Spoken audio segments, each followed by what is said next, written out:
Betsy walks the pristine glass corridor to deliver Sahanul's morning jacket, finding him in shirt sleeves and vest, black tie slightly askew, impatience rolling off his coiled frame as his security team clusters by the private elevator, city skyline poolsing beyond soundproof panes. She steps inches from him to straighten the knot, her knuckles brushing the hard plane of his chest beneath the crisp fabric, cataloging details with trained detachment. The dark Hanya tattoo snaking from his neck into the collar, bitter citrus cologne warring with elevator motor oil, the faint vibration of soul traffic 50 floors below, and one silent guard in the background whose right hand lingers too high on his holstered Glock, left foot forward in killing stance. Her mind flashes to her stepfather in their cramped Idiwan apartment. Same forward weight, same predator grip, right before he'd explode. And she knows this guard plans a headshot the moment those steel doors seal them between floors. Without breaking eye contact with Hanul, whose dark gaze sharpens on her unflinching face, she tightens the Windsor knot and murmurs so low only he hears. Your man at 3 o'clock holds his piece high, stance wrong for protection. He's waiting for the doors to close. Don't step inside. Hanul's entire body goes rigid under her hands, his eyes flickering ice gold past her shoulder to confirm the traitor's positioning. The elevator chimes open behind them, and in a voice like tempered steel, he steps back from the lift, snaps, stand down, all power to the shaft now, and gestures his men to freeze, turning what should have been a routine descent into the moment a maid's instincts override his empire's defenses. Before we continue this thrilling story, don't forget to smash that subscribe button. Where are you watching from? Like and comment. The private elevator shaft hung silent now, power cut, trapping the traitor inside with 2 of Hanul's enforcers. Betsy stood motionless in the glass corridor as shouts echoed from below, the Seoul skyline indifferent beyond the tinted panes. Hanul's hand shot out, gripping her wrist, not hard but unyielding, pulling her toward his office without a word. His knuckles were already whitening. 20 minutes later, he emerged alone, jacket shed, white shirt sleeves rolled to reveal corded forearms marked with faded scars. Blood flecked his cuff, not his own. The guard, Minjun, 5 years loyal, had confessed everything in the sublevel discussion room. The elevator rigged to jam between floors, a silenced headshot planned mid-drop, courtesy of the Yamato Kai's Japanese backers whispering promises through a rival underboss. Clean. Untraceable. You saw it, Hanul said, voice low like distant thunder, dark eyes pinning her against the office wall lined with underworld maps and burner phones. My best readers miss the stance. The grip. How? Betsy met his gaze, heart steady despite the proximity. Grew up in Idiwan basements, Korean stepfather with a bottle temper and fists like hammers. You'd see his weight shift forward, hand twitch high on whatever he carried that week. Minjun had the same eyes, same lean, desperation under duty. He studied her unblinking, the air thick with citrus cologne and tension. Then a nod decisive. Pack your things, you're no longer scrubbing floors, personal aid, my schedule, my meetings, my faces. You'll sit in corners, watch what I can't. Read lies before they form words, truths no one else dares voice. Triple pay, suite next to this office, no more staff quarters. She blinked, the offer landing like a blade's edge. Why me? You don't know me. Because you just bought my life with eyes sharper than my guns. His finger tapped the bloodied cuff. In this world that's dead eternal, refuse and you're free to walk, but truths like yours, they don't stay maids. Betsy swallowed the instinct to vanish, the old survival reflex screaming retreat. Instead, she straightened, echoing the tie adjustment. I don't refuse debts, but if I'm watching your back, you hear every word I say. No filters. A ghost of approval crossed his features, the tattoo at his neck flexing. Deal, move by noon. As he turned to the maps, plotting retaliation, Betsy felt the penthouse shrink around her. Proximity now a cage and a crown. Neon bled through the basement club's tinted windows. painting Hanul's white vest in electric blues and pinks as Betsy followed him down the shadowed stairs. Seoul's underbelly pulsed around them, thumping bass masking Korean curses, the air thick with soju, smoke, and desperation. His security fanned out, hands near holsters, but Betsy stuck close, new leather portfolio clutched like a shield, her maid uniform swapped for a tailored black dress that still felt like disguise. The back room sat squat and soundproofed, ringed by velvet booths where rival underboss Kang Jae-hoon waited with 4 men, tattoos creeping from crisp collars. Hanul slid into the booth opposite, voice silk over steel as tribute routes and dock schedules were hashed out. Betsy perched in the shadowed corner, eyes tracing microtells. Kang's lieutenant tapping a phone under the table, the bartender beyond the one-way mirror palming a second device toward a hidden lens, live streaming every word to whoever paid. Then the courier, a twitchy kid with a black duffel slung low, sweat beading his temples despite the chill, fingers drumming the bag's zipper in nervous code.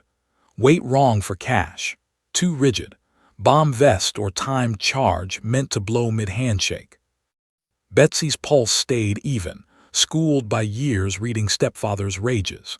She caught Hanul's eye across the haze, tilted her head once toward the bar mirror, then the courier mouthing live feed, bags hot. His jaw tightened imperceptibly, but he kept talking territory, voice never wavering. Jae-hoon, your roots bleed into mine. Fix it or... The trap flipped in seconds. Hanul's hand slammed the table, lights killed. His men surged, too, on the bartender, ripping the streaming phone mid-transmission, Marco's cousin pinning the courier as the duffel spilled wires and C4 bricks. Floodlights snapped on from hidden ceiling tracks, blinding Kang's crew like rats in a cage. Jae-hoon lunged. Hanul's pistol cracked once, grazing his shoulder, a warning carved in blood. Traitors stream, couriers bomb. Your Japanese friends send regards. Bodies hit the floor, zip-tied. The rival crew dragged into the alley for public lesson. Knees broken on live club CCTV, a message etched in screams. Back in the tinted SUV climbing toward the penthouse, Hanul exhaled smoke from a rare cigarette, city lights streaking his scarred profile. Twice now, Betsy. Elevator, this pit. You see death in glances. His gaze met hers, heavy with debt. What do I owe eyes like yours? She held steady, the portfolio warm in her lap. Just listen when I speak. The city blurred below, their proximity sharpening into something irrevocable. The penthouse range bit back with every shot, 9 casings scattering like brass rain across the rubberized floor. Betsy gripped the Glock, stance wide from Hanul, barked corrections, elbow locked, shoulders squared, until the silhouette target shredded at 20 meters. Good, he grunted, adjusting her form with calloused hands, proximity electric even through the gunpowder haze. Mornings blurred into etiquette drills, precise bows to mirrored stand-ins, business cards exchanged with ritual weight, names memorized from Seoul's underworld org chart pinned floor to ceiling like a war map.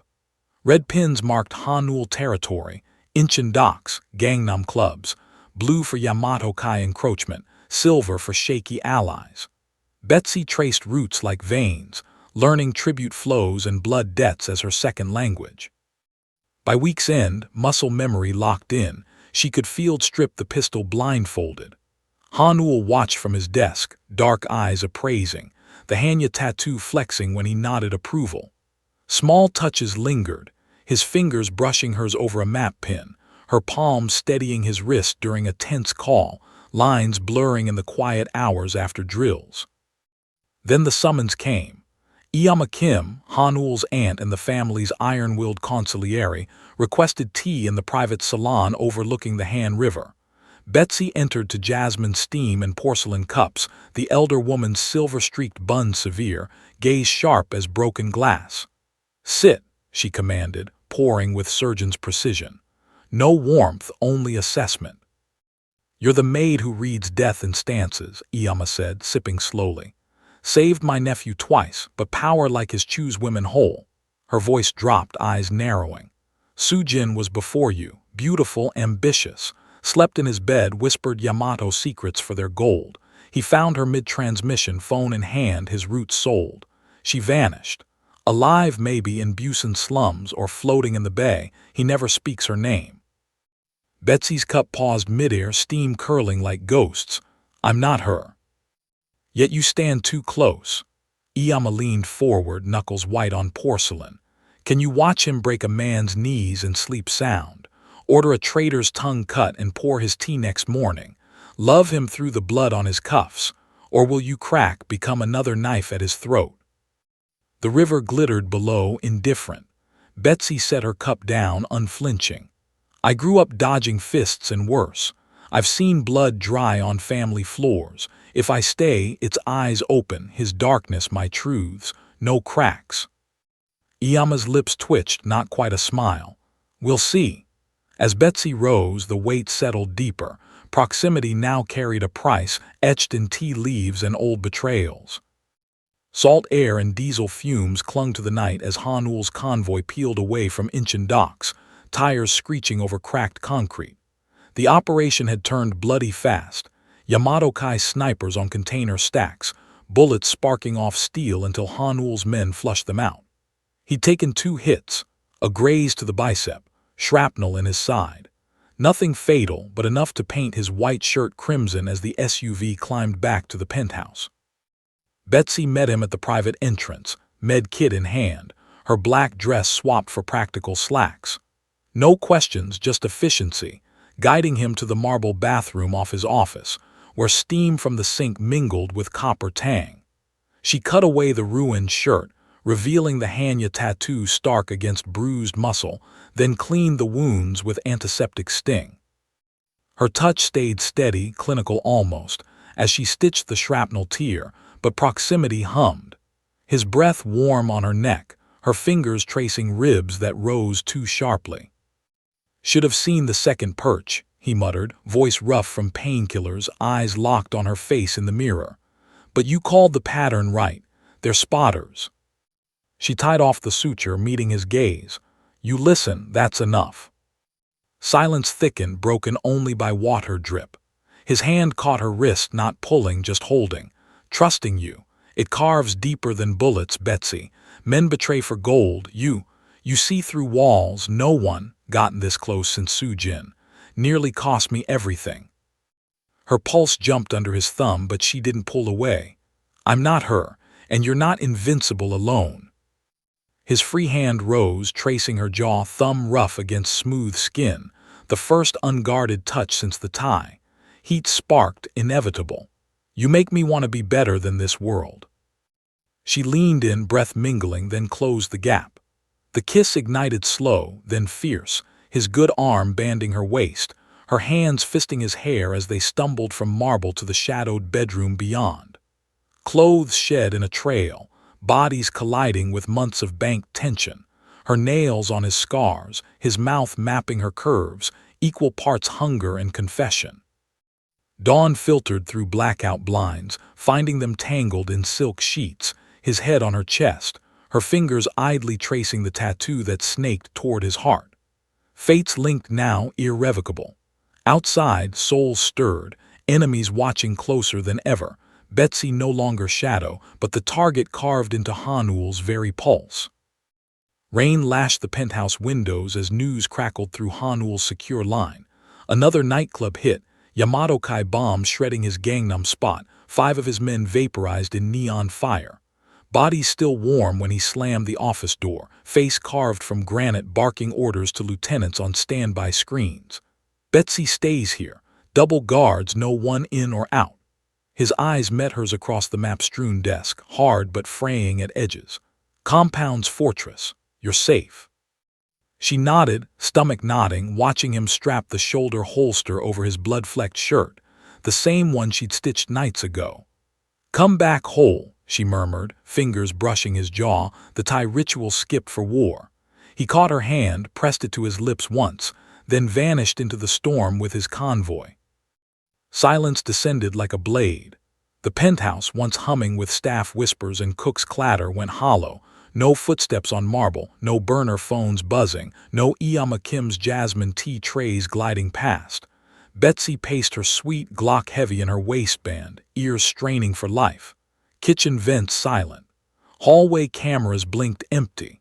Even the Han River below seemed to hold its breath. Then a muffled pop. Glass spiderwebbed somewhere distant.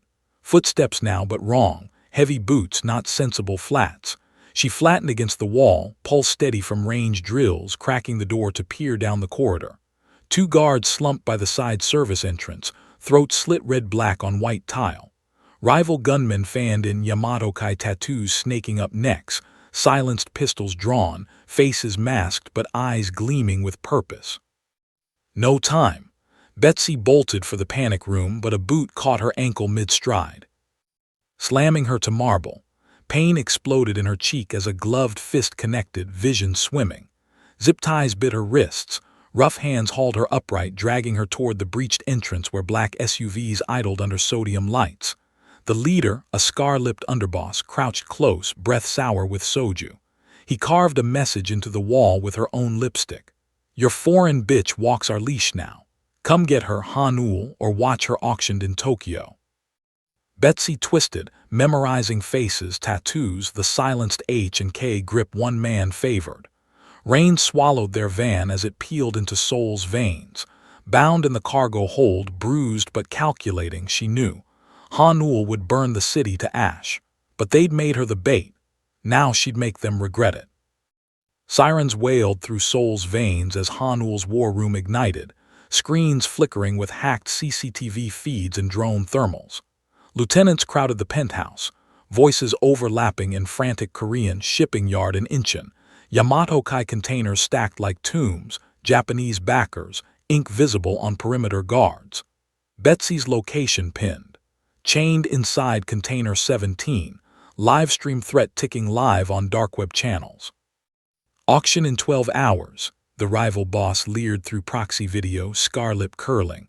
Come alone, Han-ul, kneel on camera, or your black shadow floats to Tokyo brothels.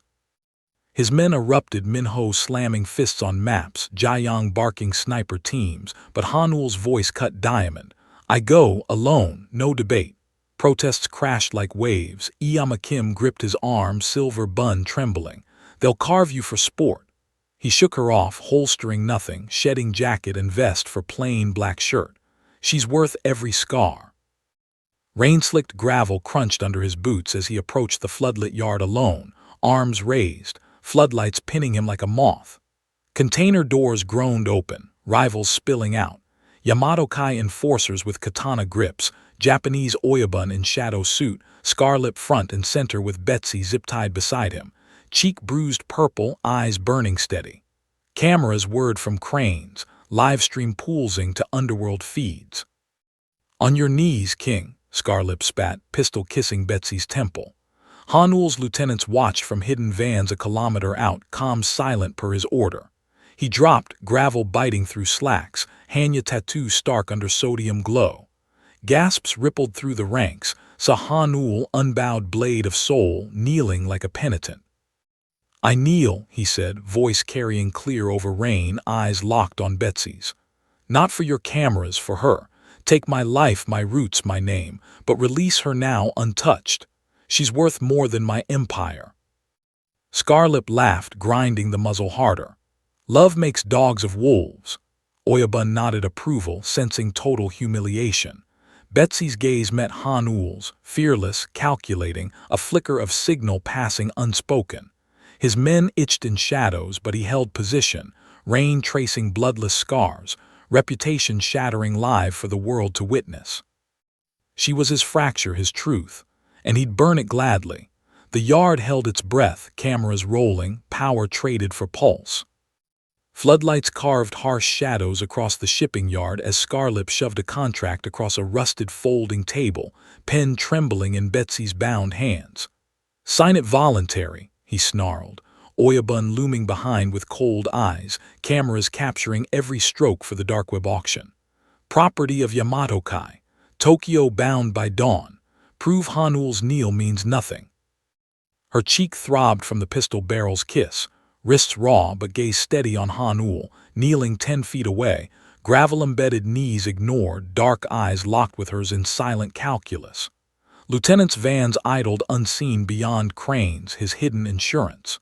She dipped the pen, signing Betsy Maggie with deliberate flourish, foot tapping under the table. Short, long, the range drill code for Crane's first 30 seconds. Across the yard, a loyal Crane operator, Hanul's plant, flicked a cigarette acknowledging. Nervous packing now, her fear masking signals. 3 steps left toward guard cluster, 1 glance skyward for sniper angles, heel drag right for blind spots behind containers. Scarlip sneered at her trembling, Oyabun checking his Rolex. Hanul's jaw ticked, trust absolute, Rain tracing his tattoo like war paint. Pen down. Signed, she said, voice even. Cranes groaned alive first, massive arms swinging containers like battering rams, slamming escape routes, crushing 2 perimeter guards into red mist. Floodlights shattered in synchronized pops, yard plunging to strobe chaos, gunfire erupting from container roofs where Hanul's snipers perched unseen. Scarlip spun, pistol whipping toward her too slow. Betsy lunged, snatching the table knife from his belt mid-draw, sawing Hanul's zip ties as bullets whined past. Up, she hissed.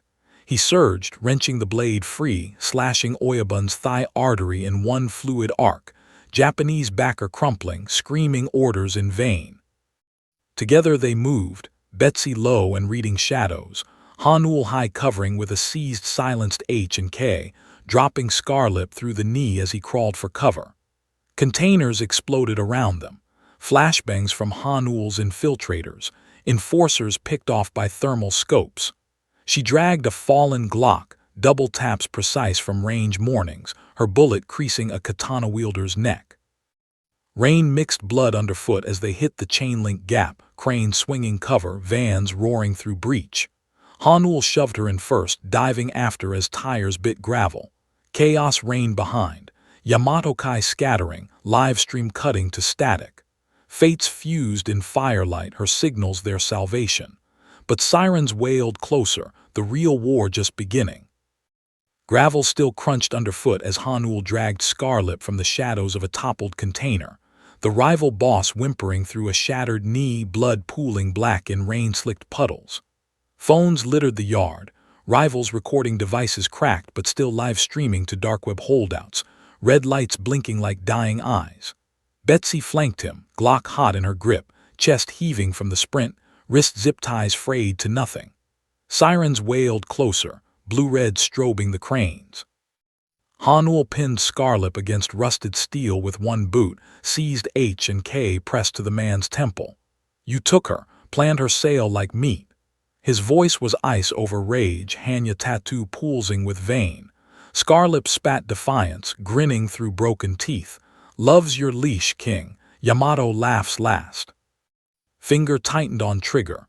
Betsy's hand clamped his wrist, firm through blood and rain. Don't. One more body and the state buries you alive. Cameras see execution, not rescue. Walk away, king, not corpse. His eyes snapped to hers, wild, fractured, then flicked to the phones. Sirens screamed yards away now, tactical floodlights sweeping. He exhaled razor-sharp. Pistol cracking once low. Scarlip's other kneecap exploded, screams replacing taunts. Hanul stepped back, hands raised as riot gear swarmed the breach. Cuffed and bleeding, he met her gaze through the chaos. For you. The legal storm broke weeks later in Seoul's Central Court, anti-gang task force baying for Hanul's head. Conspiracy, weapons, 13 counts manslaughter from the Yard massacre. Prosecutors painted him monster, defense clawed for technicalities. Betsy took the stand, black dress severe, bruises faded but voice unyielding. Yes, he runs blood trade, she said to stunned silence, cameras flashing. Docks, clubs, debts paid in broken bones, I saw it, stitched it, gasps rippled. But they breached his home, slit guards' throats, chained me for Tokyo traffickers. Auction papers signed under gunpoint. Hanul knelt to buy my breath, not power. His men hit back to end it, not start war. Judges shifted, public split, heroes or killers. No hard proof tied him to old murders, trafficking contract tossed as duress. Plea landed, weapons conspiracy, racketeering suspended. Fines gutted accounts, monitoring choked operations, prison dodged by threads. In the courthouse shadow, Hanul gripped her hand, free but leashed by law. You spoke my sins, saved me again. Choices forged in blood, now bound by testimony, empire cracking but their pulse intact. The real sentence, living halved together. Surveillance vans idled at corners, cameras winking from poles as Hanul gutted the empire's rotten core. Violent runs shuttered, docks went dark, enforcers bought out or bought off, Yamato-kai remnants scattering under task force heat. Funds funneled legal, Gangnam clubs laundered clean, logistics firms hauling freight instead of bodies, and Betsy's project, a community center in Itaewon's cracked heart where she dodged stepfather fists. She ran it iron-fisted, self-defense classes for immigrant girls, job wiring for ex-gang kids, maps on walls teaching streets as power, not traps. Hanul funded silently, his name nowhere, her hands steering the rebirth. 2 years carved them leaner. No more penthouse fortress. They shared a guarded hanok in Seongbuk-dong, wood beams scarred by history, garden walled high but windows open to autumn stars. Fewer enemies, more audits. His white vest hung looser, Hanya tattoo faded under long sleeves, but eyes still sharp, scanning her first each dawn. Dusk settled over Itaewon as Betsy locked the center's steel gate, fluorescent buzz fatting behind her. Laughter echoed from a boxing ring where girls sparred, her girls, building what she'd lacked. The drive home wound quiet, Hanul's hand on her thigh, radio humming old trot instead of burner static. Inside the hanok, cedar and rice steam greeted them. He stood by the low table, jacket off, black tie askew before tomorrow's logistics pitch, legit contracts, no blood oaths. Betsy stepped close, fingers finding the knot, smoothing silk against his chest like that first corridor morning. Citrus cologne lingered, fainter now, mixed with home. His breath caught, hand covering hers. No assassins tonight, she murmured, knuckles brushing muscle memory, gaze holding his, debt repaid, fates fused. His thumb traced her wrist, voice low. You straightened more than silk that day, pulled me from king to man. A kiss followed, slow, sealing choices, her truths, his surrender. Outside, wind rustled bamboo, guards silent shadows. Itaewon lights blinked below, her old streets remade. No empire sprawled, but a life stood, chosen, costly theirs. The tie perfect, Hanul's hand lingered at her waist. Tomorrow waited clean. But every knot whispered the warning that birthed them, her eyes on his world, rewriting it breath by breath. Thank you for listening till the end. Don't forget to like this video and subscribe for more stories that speak to the heart. Where in the world are you turning in from? Let me know in the comments so we can connect and share our thoughts. I appreciate the time you spent here with me today.